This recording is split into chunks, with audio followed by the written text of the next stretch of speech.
What's the first thing that comes to your mind when we think China? Manufacturing superpower?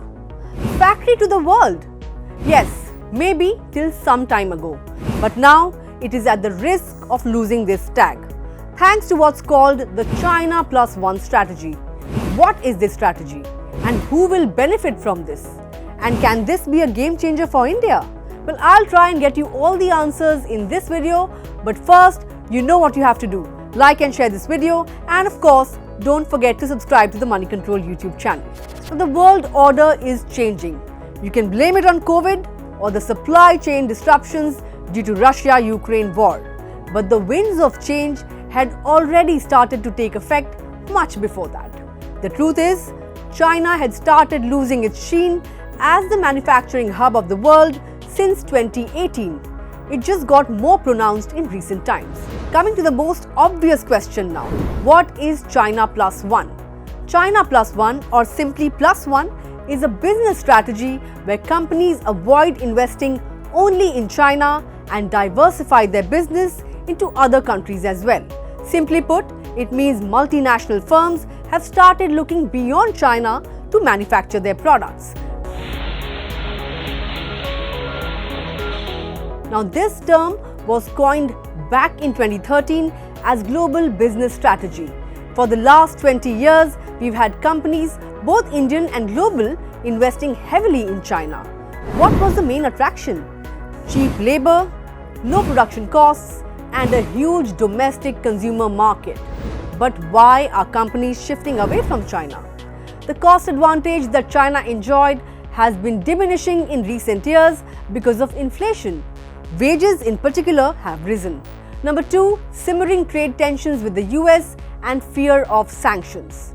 Number 3, of course, the COVID disruption that wreaked havoc across the global supply chain. As a result, the US and Europe, with their sourcing dependence on China, were forced to look at other locations for both reliable supplies of components and materials and production cost advantages. And let's not forget that the nation is still grappling with the pandemic, and stringent lockdowns have slowed down economic growth considerably. Now, who gains from China Plus One?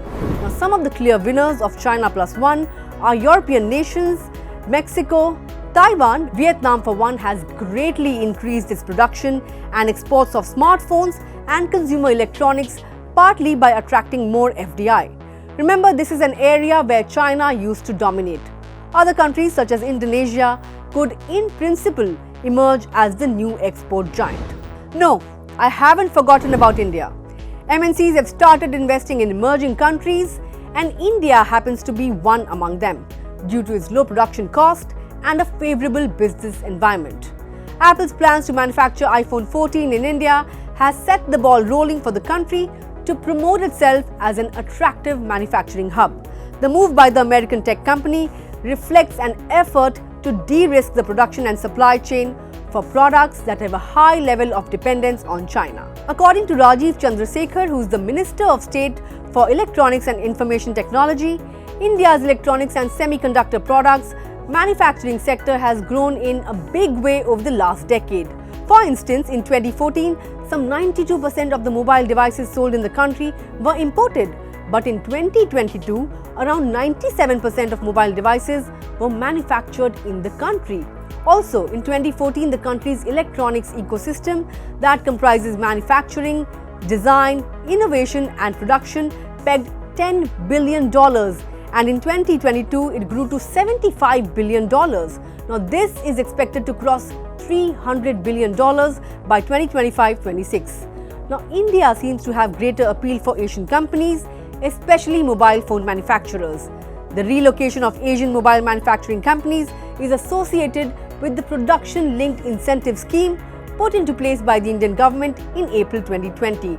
Now, this policy package aims to attract foreign investors wanting to relocate or diversify their manufacturing activities to India, and by doing so, improve Indian domestic manufacturing capability. Now, the national manufacturing policy aims to raise manufacturing's GDP share to 25% by 2025. The Make in India campaign, covering 25 economic sectors, and the PLI scheme are some of the noteworthy programs under which the new business ventures in manufacturing sector can benefit in a variety of ways. On the China plus one theme, during COVID times and the supply chain disruptions, already we saw that the supply chain buyers, consumers in the West were shaken up. But post COVID, they started building the belief that look, let's not ignore China, let's go back, because that's where the large scale is. That's where years of investment has taken place. There is pricing advantage. So let's go back to China. But I think last 1 month, what has happened again in China and still happening has again shaken that confidence. So I think for India, it plays to our advantage now. So it is an opportunity that has been presented to us. Now it is up to us how well we play it, and that is where we need government support. We can't do this by ourselves. So the PLI scheme, if it sees more aggression from the government at the right time to create bigger companies, subsidize international companies like Foxconn, Winstron to come into India, manufacture in India.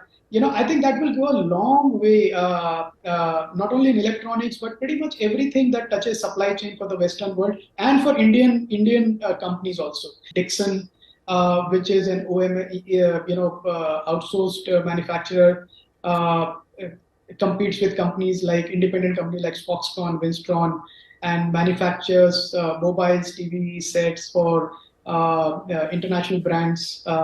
So companies like that who are replacing imports from China for simple stuff like mobile phones and TV monitors, laptops, computers, and even for 5G equipment, because the government tender this time for 5G is very clear that they need to source as much of equipment from Indian companies as possible, if not all.